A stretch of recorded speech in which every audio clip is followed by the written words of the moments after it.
today's video is another concern video po. Ang sabi niya is, good PM po, Madam Cheryl. Madam talaga ha? Normal lang po ba yung lalaki na nilalabasan siya ng 30 minutes? Ako po kasi, pag nakikipag sa partner ko, umaabot ng ganong minuto. Pinakamahabang oras bago ako normal po ba? Sana mapansin. Alam nyo guys, meron talagang pangyayari sa mga kalalakihan na ganito, na minsan nagkakaroon tayo ng mga premature ejaculation. Ano yun? Yun naman yung tipong around 2 to 3 minutes, kahit ayaw mo pang matapos, natatapos ka. So, nabibitin ka. Ito namang problem mo, sir, is opposite. Mostly, ang problema ng ibang mga lalaki is yung mabilis sila. But, around 1 to 4% ng mga kalalakihan ay dumaranas din nung katulad ng problema mo. Ang tawag naman dyan ay delayed ejaculation. Ano ba ang ibig sabihin nito? Ito po ay difficulty and inability or minsan nga hindi talaga nakakatapos ang isang lalaki na magkaroon siya ng Big O. Parehong physical and psychological ang madalas na rason dito kung bakit hindi mo nakakamit yung Big O. Kung isa kang lalaki na umabot na ng 30 minutes or higit pa at hindi ka pa nakakatapos, despite sa napakarami ng pagtigas ni Manoy ng paulit-ulit habang ginagawa nyo yan ng partner mo, talagang nakaka-frustrate yan, hindi lang sa'yo but also doon sa partner mo. Diyan na papasok yung tinatawag na delayed ejaculation. So, ano pong dahilan kung bakit nangyayari ito?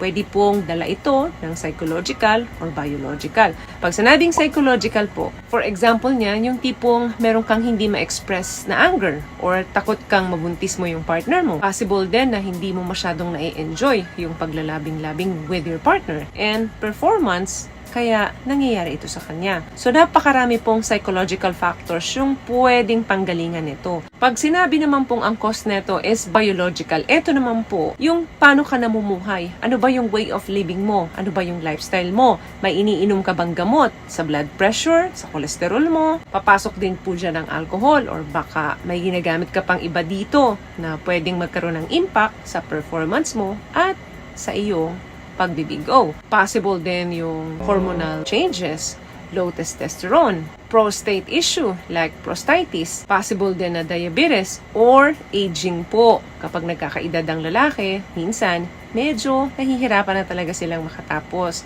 One round sa kanila is para talagang gift na yan. So, kapag nagkakaedad po ang isang lalaki, possible na mag-decrease yung sensitivity nung kanyang alaga para may stimulate ito. So, kung dati-dati, makadikit ka lang, nagiinit ka na. Ngayon, kahit na anong ginagawa mo, medyo nababawasan talaga ang sensitivity ng lalaki.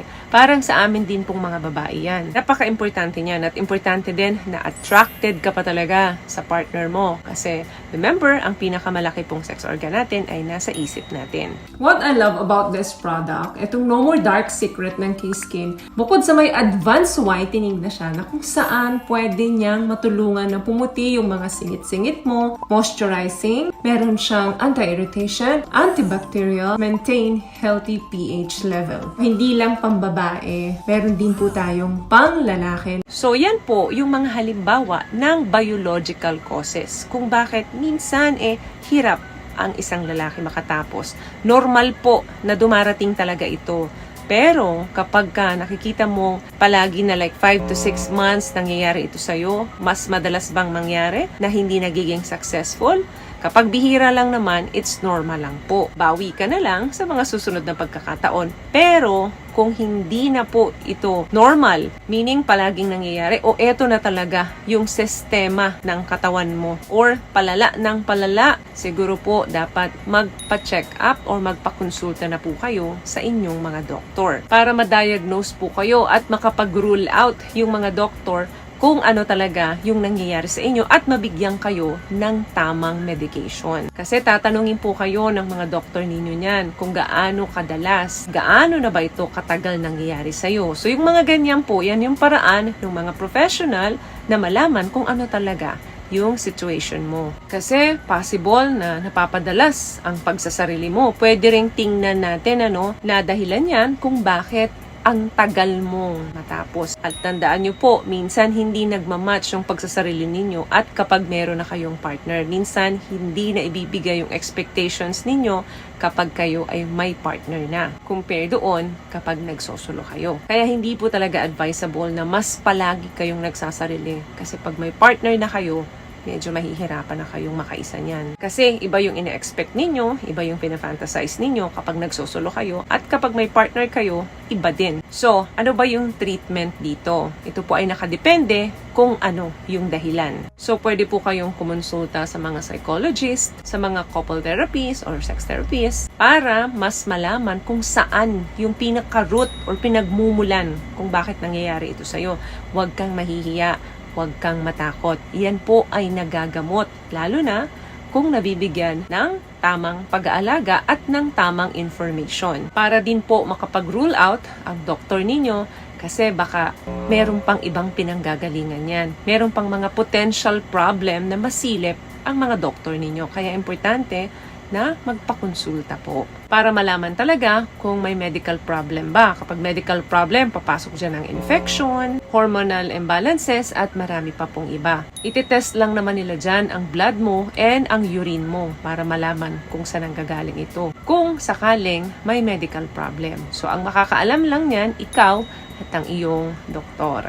So, may nakuha ka bang tips sa mga napag-usapan natin ngayon? At kung nagustuhan mo ang ating video, please give it a thumbs up, comment down below, and also share this video na rin po sa mga kaibigan na sa tingin nyo matutulungan ng video natin.